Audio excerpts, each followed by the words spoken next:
The U.S. has a $3.2 trillion food processing industry, which has created new food-ish items. These processed foods are cheap and have a long shelf life, but have little to no nutritional value.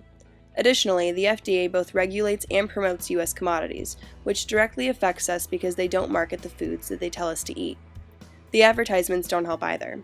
By using well-known celebrity faces to endorse their products, individuals are taught to ignore what is in their food and focus more on who else is consuming it. We assume that if we showed peers the differences in ingredient and nutritional facts and presented them with a healthier option, even if it was still processed, individuals would be willing to swap chips or sodas for a better counterpart. However, this is what we found. Available? Probably not, actually.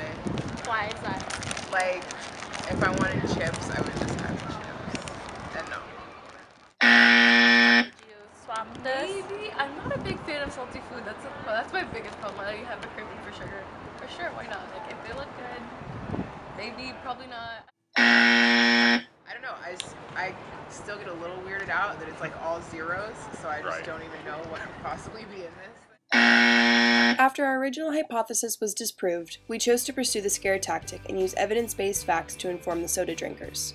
We devised a survey online that asked about the soda consumption patterns of individuals and if they would be willing to reduce their soda intake by 1 to 2 sodas a week, after which they were given detailed facts about diet and regular sodas and then were asked the same initial question.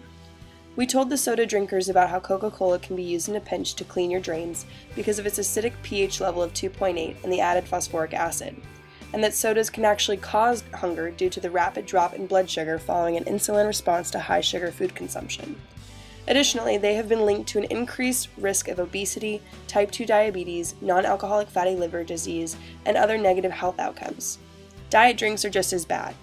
We explained to consumers that one of the main ingredients in diet sodas is aspartame, which has been scientifically linked to an increased risk of worsening symptoms in chronic illnesses like migraines, obesity, diabetes, and arthritis.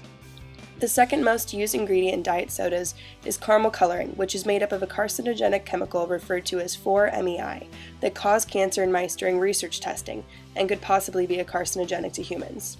Lastly, we illustrated that citric acid is used in these dark-colored soda drinks to extend shelf life, but is directly linked with tooth enamel loss.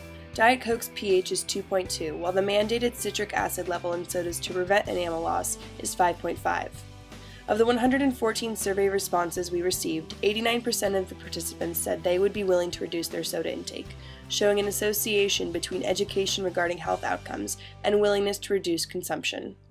So how can you change your consumption patterns? Moderation is key.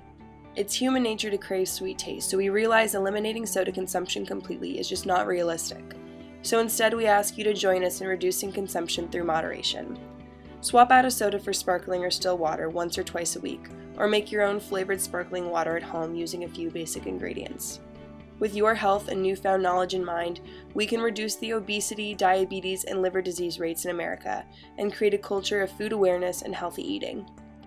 We leave you back where we first began, the soda aisle of your local supermarket. Will you become a statistic for high sugar consumption, or will you choose your health instead?